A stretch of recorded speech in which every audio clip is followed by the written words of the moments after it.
അവിടെ രോഗമില്ല, അവിടെ കണ്ണുനീരില്ല, അവിടെ ദുഃഖമില്ല, അവിടെ മുറവിളിയില്ല. ഇന്ന് പകൽ സമയത്ത് നമ്മുടെ കണ്ണുനീർ തുടയ്ക്കുന്നവരാ നമ്മുടെ കർത്താവ്. അവിടെ കണ്ണുനീരില്ല, ദുഃഖമില്ല, മുറവിളിയുമില്ല. ഇന്ന് മാനസാന്തരപ്പെടുന്നവർക്ക് മാത്രമേ കപ്പെടുന്ന പെട്ടകമെന്ന സ്വർഗത്തിലേക്ക് പ്രവേശിക്കുവാൻ സാധിക്കത്തുള്ളൂ. അന്ന് മനുഷ്യന്റെ സേഫ്റ്റിക്ക് വേണ്ടി ലോക പെട്ടകമുണ്ടാക്കി, അത് അവരുടെ സേഫ്റ്റികൾ. പക്ഷെ മാനസാന്തരപ്പെടാത്ത ഒരൊറ്റ വ്യക്തിയെ പോലും ദൈവം നിത്യതയിലേക്ക് എടുക്കത്തില്ല. ശക്തിയോടെ മാനസാന്തരപ്പെടാത്ത ദൈവത്തെ ആരാധിക്കുന്ന ജനസേവനം സ്വീകരിക്കുന്ന ഒരൊറ്റ വ്യക്തിയെ പോലും ദൈവം സ്വർഗത്തിലേക്ക് എടുക്കത്തില്ല. ഒന്ന് ഹല്ലേലൂയ പറഞ്ഞാട്ടെ. ഒരു മനുഷ്യൻ ജീവനോട് ഇരിക്കുമ്പോൾ മാത്രമേ ദൈവത്തെ ആരാധിക്കുവാൻ പറ്റത്തുള്ളൂ. ഒരു മനുഷ്യൻ ജീവനോട് ഇരിക്കുമ്പോൾ മാത്രമേ ജനസ്നാനം സ്വീകരിക്കുവാൻ കഴിയത്തുള്ളൂ. ഒന്ന് ഹല്ലേലൂയ പറഞ്ഞാട്ടെ. ഒരു മനുഷ്യൻ ജീവനോട് ഇരിക്കുമ്പോൾ മാത്രമേ അവൻ യേശുവേ എന്ന് വിളിക്കുവാൻ പറ്റുന്നത്. ഹല്ലേലൂയ. ഒരു മനുഷ്യൻ ജീവനോടെ ഇരിക്കുമ്പോൾ മാത്രമേ വേദപുസ്തകം തുറന്ന് വായിക്കുവാൻ സാധിക്കത്തുള്ളൂ. ഹല്ലേലൂയ. 70 അല്ലെങ്കിൽ 80 സംവത്സരം മാത്രമേ ഒരു ഭൂമിയിൽ മനുഷ്യൻ ആയുസ്സുള്ളൂ. ആയുസ്സിനകം വെച്ച് ദൈവത്തെ നീ മനസ്സിലാക്കിയ, ദൈവത്തെ അറിഞ്ഞ, അവനോടൊപ്പം നീ ജീവിച്ച ഈ ഭൂമിയിൽ നിന്ന് മാറ്റപ്പെട്ടു പോയത് ഇതൊരു മരണസ്ഥലമുണ്ട്. നിത്യതയെന്ന മരണസ്ഥലം. അവിടെ നിനക്ക് ദൈവത്തോടു കൂടെ ആയിരിക്കാം. ഹല്ലേലൂയ. ശക്തിയോടെ ഗുണത്തോടെ ഒന്നും വായിക്കുക സാർ, ഒന്നും വായിക്കാതിരിക്കുന്നത്.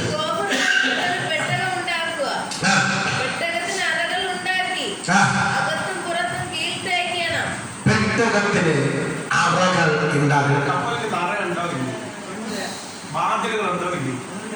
ഉണ്ട്. മറക്കരുത്. ഇതിന് സ്കെച്ചും പ്ലാനും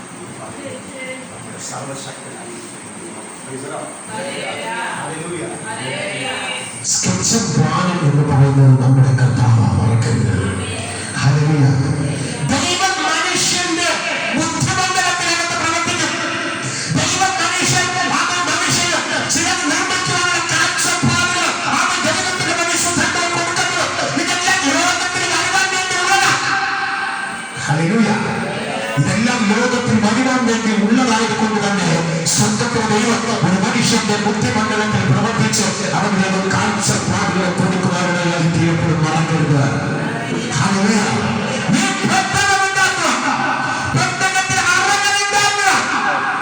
ഹല്ലേലൂയ. അറകള് മനുഷ്യന് കടക്കുവാനും മൃഗങ്ങൾക്ക് കടക്കുവാൻ വേണ്ടിയ അറകൾ എന്ന് പറയപ്പെടുന്നു. ഒന്ന് കലയിലെ പറഞ്ഞാട്ടെ.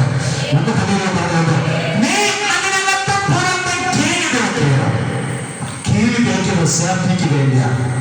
അപ്പൊ കീഴ് തേക്കുന്നതിനാണ് സേഫ്റ്റിക്ക് വേണ്ടി, വെള്ളക്കാരുടെ സേഫ്റ്റിക്ക് വേണ്ടി കീഴ് തേക്കപ്പെടുന്നു. കീഴ് എത്രയോ നൂറ്റാണ്ടുകൾക്ക് മുമ്പ് ദൈവം നോവയോട് കൽപ്പിച്ചതുപോലെ നോവ ചെയ്യപ്പെട്ടു. കീഴ് നൂറ്റാണ്ടുകൾക്ക് മുമ്പ് ദൈവം കൽപ്പിച്ച സംഭവമാണ് കീഴ് എന്ന് പറയുന്ന സംഭവം. ഇംഗ്ലീഷിൽ പറയുമ്പോൾ പേര് വ്യത്യാസമായിരിക്കും. അത് ഹിന്ദിയിലേക്ക് പോകുമ്പോൾ അങ്ങോട്ട് പോകുമ്പോൾ എനിക്കറിയത്തില്ല എന്താണെന്നുള്ള കാര്യം. പക്ഷേ അമേശ്വരന്റെ വേദപുസ്തകത്തിനകത്ത് വ്യക്തമായി പഠിപ്പിക്കുന്നുണ്ട് കീഴ് എന്ന് പറയുന്ന സംഭവം. അത് ദൈവത്തിന്റെ മറ്റൊരു സൃഷ്ടിയത്രേ. ശക്തിയോടെ ഇത് സകലവും ദൈവത്തിന്റെ സൃഷ്ടിയാണ്.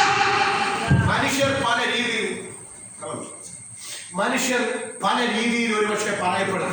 ആമേശ്വര ഇന്നവൻ കണ്ടുപിടിച്ചതാ. ഈ ലോകം ആമേശ്വര മറ്റു രീതിയിൽ വന്നതാ. ഒന്ന് ചില വ്യക്തികൾ വെള്ളി എറിഞ്ഞപ്പോൾ ഈ കേരളം ഉണ്ടായത്. അപ്പൊ ഇന്ത്യയുടെ പോയി കേരളം ഉണ്ടായെങ്കിൽ ഇന്ത്യ ആര് ഒഴിവാക്കിയതാ? അല്ല, മറ്റു ചില വ്യക്തികൾ പറയുന്നതാ. ഇത് മെഴുവെറിഞ്ഞ് ഭൂമി ഉണ്ടായി. കേരളം മെഴുവെറിഞ്ഞ് ഭൂമി ഉണ്ടായെന്ന് പറയുന്നത്. അപ്പൊ ഇന്ത്യ എങ്ങനെ സംഭവിച്ചു? കേരളം, ഇന്ത്യ. അപ്പോൾ തമിഴ്നാട് എങ്ങനെ സംഭവിച്ചു? പോട്ടെ. അപ്പോൾ അമേരിക്ക, മറ്റ് ഇതര രാജ്യങ്ങൾ എങ്ങനെ ആരുണ്ടാക്കി? വേദപുസ്തകം പഠിക്കുക. വേദപുസ്തകം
കുറിച്ച് ശബ്ദം കേൾക്കപ്പെടുന്നു എങ്കിൽ അത് ആരുമായിരിക്കത്തില്ല.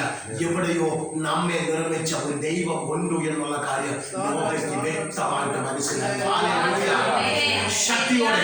എന്നാൽ ഇന്നത്തെ അന്നത്തെ പാപം നിറഞ്ഞ മനുഷ്യരെ പോയല്ല നോഹ ദൈവത്തിന്റെ ആ സംഭാഷണത്തെ ശ്രദ്ധയോടെ കേട്ടു. ശക്തിയോടെ. ദൈവത്തിന്റെ സംഭാഷണത്തെ ശ്രദ്ധയോടെ അവൻ കേൾക്കുവാനിടയായി തീരപ്പെട്ടു. അവന്റെ ആലോചനകളെല്ലാം ദൈവം അവന് കൊടുക്കുവാനിടയായി തീരപ്പെട്ടു. അവന്റെ ഹൃദയത്തിനകത്ത് സ്റ്റോറേജ് ചെയ്യപ്പെട്ടു. ഹല്ലേലൂയ. ഒന്ന് ഹല്ലേലൂയ പറഞ്ഞാട്ടെ. ഒന്ന് ഹല്ലേലൂയ ശക്തിയോടെ പറഞ്ഞാട്ടെ. ഹല്ലേലൂയ ശക്തിയോടെ. നമ്മുടെ ദൈവത്തിന് മറ്റൊരാളിന്റെ താൻ ആവശ്യമില്ല. അവൻ തന്നെ സർവശക്തനായിരിക്കുന്ന ദൈവം. അവൻ തന്നെ ആയിരിക്കപ്പെട്ടു ഈ ഭൂമിയെയും സകല ചരാചരങ്ങളെ അതുപോലെ സകല മനുഷ്യരെയും നിർമ്മിക്കുവാനായി തീരപ്പെട്ടത്. ശക്തിയോടെ ഒരു മനുഷ്യനെ പൊടിയിൽ നിന്നിട്ട് ദൈവം ആ മനുഷ്യന്റെ രൂപമുണ്ടാക്കി ദൈവത്തെക്കാളും അല്പം താഴ്ത്തി മനുഷ്യനെ നിർമ്മിക്കപ്പെട്ടു. അതുകൊണ്ട് മാറി തീർന്നില്ല. അവന്റെ ശ്വാസം മൂക്കിൽ ഊതി. ശക്തിയോടെ അവന്റെ ശ്വാസം മൂക്കിൽ ഊതിയപ്പോൾ അവൻ ജീവനുള്ള വ്യക്തിയായി മാറി. ഞാൻ ഒന്നുകൂടെ പറഞ്ഞോട്ടെ. ചില മനുഷ്യർ അബോധാവസ്ഥയിൽ കിടക്കുമ്പോൾ ഈ കൃത്രിമ ശ്വാസം എന്ന് കേട്ടിട്ടില്ലേ? കൃത്രിമ ശ്വാസം. ചിലപ്പോൾ ചില മനുഷ്യര് അവിടെ മൂക്കിൽ ഊതും. ഹല്ലേലൂയ. ഇനി അങ്ങോട്ട് കടക്കുന്നില്ല. Praise the Lord. അപ്പൊ എന്തുകൊണ്ട് അവർക്ക് ഈ ശ്വാസം കടന്നു വരപ്പെടുന്നു? ദൈവം ഒരു മനുഷ്യനെ പൊടി കൊണ്ട് നിർമ്മിച്ചു. നിലത്തെ പൊടിയെടുത്ത് മനുഷ്യനെ നിർമ്മിച്ചിട്ട് അവന്റെ മൂക്കിൽ ദൈവം ജീവൻ ശ്വാസം അവന്റെ ഊതിക്കയറ്റിയപ്പോൾ അവൻ ജീവനുള്ള ഒരു മനുഷ്യനായി നിവർന്നു നിൽക്കപ്പെട്ടു. ഒന്ന് ഹല്ലേലൂയ പറഞ്ഞാട്ടെ. ഒന്ന് ഹല്ലേലൂയ പറഞ്ഞാട്ടെ. Praise the Lord. അപ്പോൾ അവൻ തന്നെ ആയിരിക്കപ്പെട്ടു. ഈ ലോകത്തെ നിർമ്മിച്ച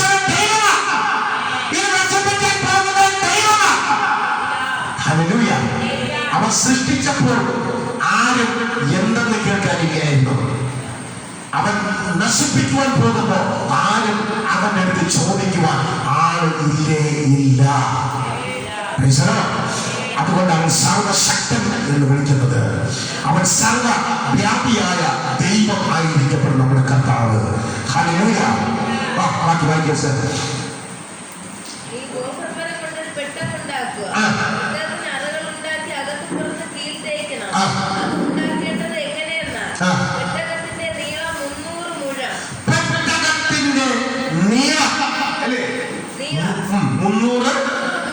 അപ്പൊ നോക്കിക്കൊണ്ട് എന്തുമാത്രം പൊക്കം ആ പെട്ടകത്തിനുണ്ടായിരിക്കുന്നു. വീതി 30 മുഴം. വീതി 50 മുഴം അല്ലേ? വീതി 50 മുഴം. ഉയരം 30 മുഴം.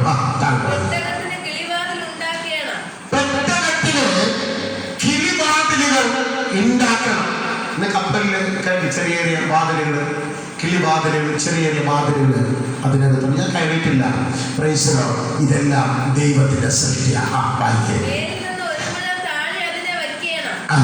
പെട്ടകത്തിന്റെ വാതിൽ അതിന്റെ വശത്ത് വയ്ക്കണം. ഇത് ആരാ സംസാരിക്കുന്നത്? അപ്പോൾ മറക്കരുത്. ഈ യൂട്യൂബിന്റെ കാണുന്നവർ മറക്കരുത്. ദൈവം മനുഷ്യരോട് സംസാരിക്കും. തന്നെ സൃഷ്ടിച്ച ദൈവം മനുഷ്യനെ സൃഷ്ടിച്ച ദൈവം തന്നെ മനുഷ്യരോട് സംസാരിക്കും. ദൈവം ആദ്യമായിട്ട് ആരുടെ സംസാരിക്കും? ഏത് മനുഷ്യനോട് സംസാരിച്ച? ആദാം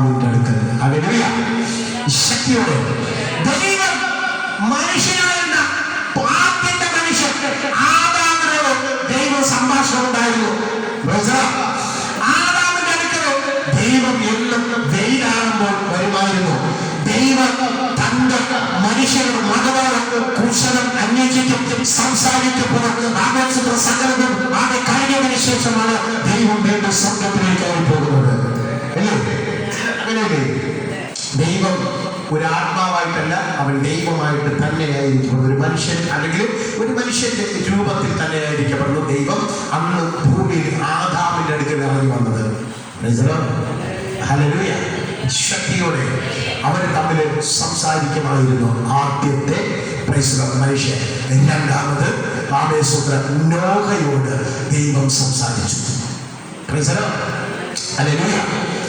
ദൈവത്തെ സ്നേഹിക്കുന്നവരോട്, ദൈവത്തെ ആരാധിക്കുന്നവരോട് പകുതി അവിടെയും പകുതി ഇവിടെയുമല്ല, അല്ലേ? നീ പൂർണ്ണ ഹൃദയം ദൈവത്തിന് കൊടുക്കുകയാണ്, ദൈവം നിന്നോട് സംസാരിക്കും. ഹല്ലേലൂയ.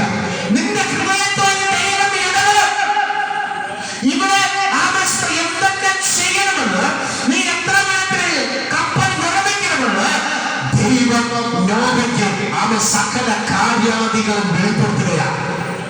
സകല അവൻ നോഹയ്ക്ക് വെളിപ്പെടുത്തുകയാണ്. ദൈവത്തിന്റെ ഇഷ്ടപ്രകാരം നോഹ ഈ പെട്ടകം നിർമ്മിക്കുവാനായി തീർന്നു. അപ്പോൾ ദൈവത്തിന്റെ ആലോചന പ്രകാരം നോഹ പെട്ടകം നിർമ്മിക്കുവാൻ തുടങ്ങപ്പെട്ടു. ദൈവത്തിന്റെ ആലോചന അങ്ങോട്ടോ ഇങ്ങോട്ടോ തിരക്കില്ല. ദൈവത്തിന്റെ ആലോചനത്തിൽ നാം അനുസരിക്കണം. ദൈവത്തിന്റെ വാക്ക് നാം കേൾക്കണം. ദൈവം നമ്മോട് എന്ത് സംസാരിക്കുന്നുവോ അത് നാം ശ്രദ്ധയോടെ കേട്ട് അതിനെ ഏറ്റെടുക്കുമ്പോഴാണ് ദൈവത്തിന്റെ പ്രവൃത്തി നമ്മുടെ മേൽ വെളിപ്പെടുന്നത്. ശക്തിയോടെ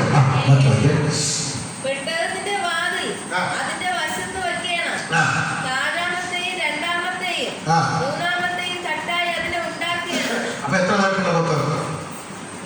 എത്ര നാട്ട്? 3 തരത്തിൽ കപ്പൽ. ബാക്കി വായിക്കും.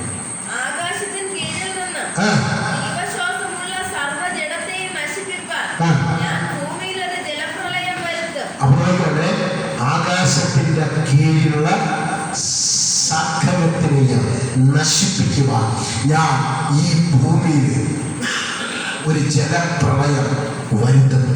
ഇതാരാ പറയുന്നത്? അപ്പൊ ദൈവത്തിന് മഴ പെയ്യിക്കാൻ അറിയോ അറിയത്തില്ലേ? പറ്റുമോ പറ്റത്തില്ലേ? അധികാരമുണ്ട്, ഇല്ലേ? ബാക്കി വായിക്കും. ഭൂമിയിലുള്ളതൊക്കെയും നശിച്ചു പോകും. നിന്നോടോ ഞാൻ ഒരു നിയമം ചെയ്യും.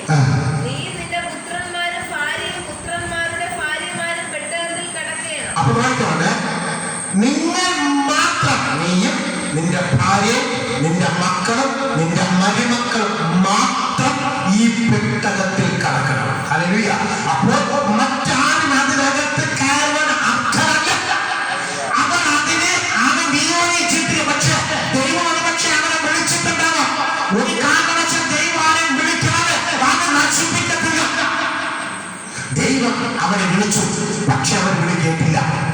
അവരുടെ പാപം നിമിത്തം ദൈവം ഭൂമിയെ നശിപ്പിക്കുവാൻ തീരുമാനിച്ചു. അപ്പോൾ മനുഷ്യൻ തന്നെയായിരിക്കപ്പെടുന്നു ഈ നാശത്തിന് വഴി ഒഴിക്കുന്നത്. ഇന്ന് മനുഷ്യൻ മുഖേന തന്നെയാണ് അവൻ നാശത്തിന് വഴി ഒഴിക്കുന്നത്, അവസാനത്തിന് വഴി ഒഴിക്കുന്നത്. ഹല്ലേലൂയ. ശക്തിയോടെ സഭയെ തകർക്കുന്നതാണ് മനുഷ്യൻ. ആരാധന തകർക്കുന്നതാണ് മനുഷ്യൻ. ദൈവദാസന്മാരെ തകർക്കുന്നതാണ് മനുഷ്യൻ. അങ്ങനെ നടത്തുമ്പോൾ ആ വ്യക്തിയുടെ മേലെ, ആ ദേശത്തിനകത്ത്, ആ വ്യക്തിയുടെ കുടുംബത്തിനകത്ത് ദൈവത്തിന്റെ കോപം കടന്നു വരുമ്പോൾ ദൈവം പിന്നത്തെ അത് വലിയ അവനെ നശിപ്പിക്കേണ്ടത് ചെയ്യുന്നതാണ്. ഹല്ലേലൂയ. ഇന്നൊരു പക്ഷേ ഭൂമിയെ നശിപ്പിച്ച് ദൈവമക്കളെ കൊന്ന് സഭയെ ഇടിച്ചു പൊടിച്ച് അവനെ നശിപ്പിച്ച്, പക്ഷേ ദൈവം ചോദിക്കുന്നതിന് കണക്ക് കൊടുക്കേണ്ടവര് ദൈവത്തിന്റെ കോടതി കൊണ്ടൊരു കോടതി, ന്യായവിധി എന്ന കോടതി.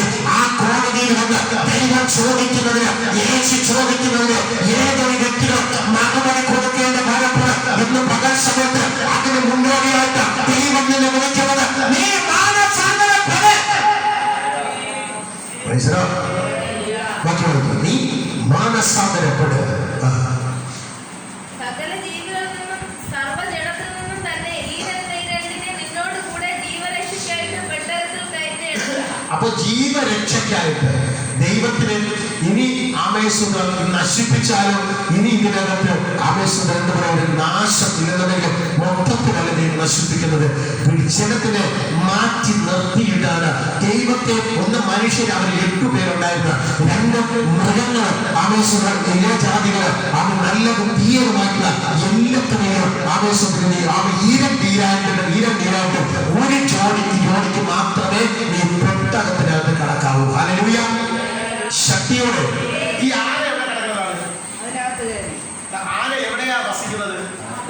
കാട്ടിനകത്ത്. പുലി ഇതെല്ലാം കാട്ടിനകത്തില്ലേ?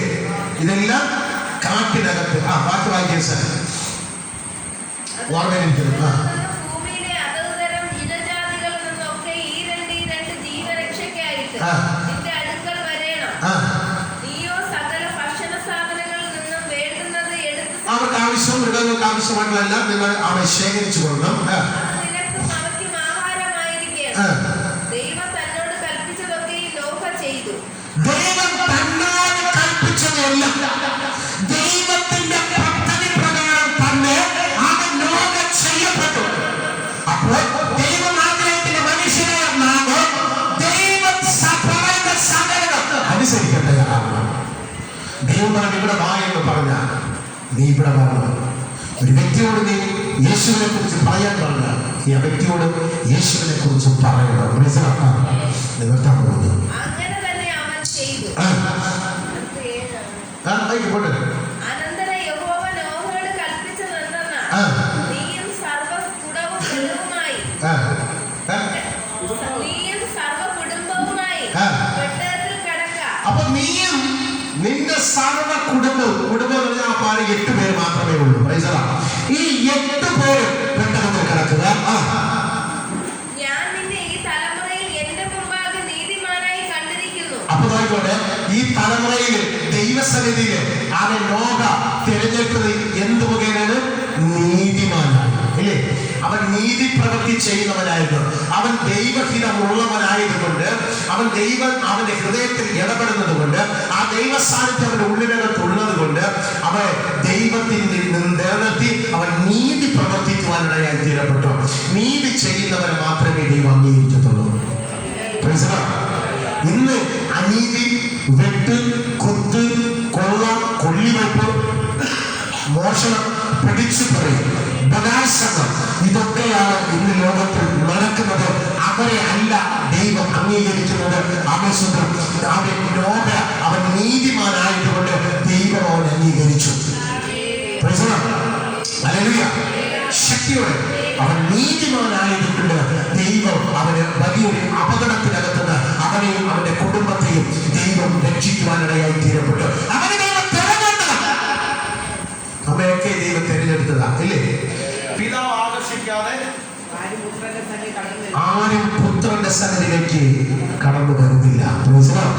പക്ഷെ എല്ലാവരെയും ദൈവം വിളിച്ചുകൊണ്ടിരിക്കുക. സൂര്യന്റെ ഉദയം മുതൽ അസ്തമയം വരെയും ദൈവം വിളിച്ചുകൊണ്ടിരിക്കുക. ദൈവം അറിയാതെ വാടേ എന്നാണ്. എങ്ങനെയാ ദൈവം വിളിക്കുന്നത്? ദൈവത്തെ ആരാധിക്കാൻ വേദ പുസ്തകത്തിൽ കൂടി ദൈവം വിളിക്കുകയാണ്. ദൈവദാസന്മാരിൽ കൂടി ദൈവം വിളിക്കുകയാണ്. അവൻ ഈ വിളി കേട്ട് നീ വന്നാ നീ രക്ഷപ്പെട്ടു.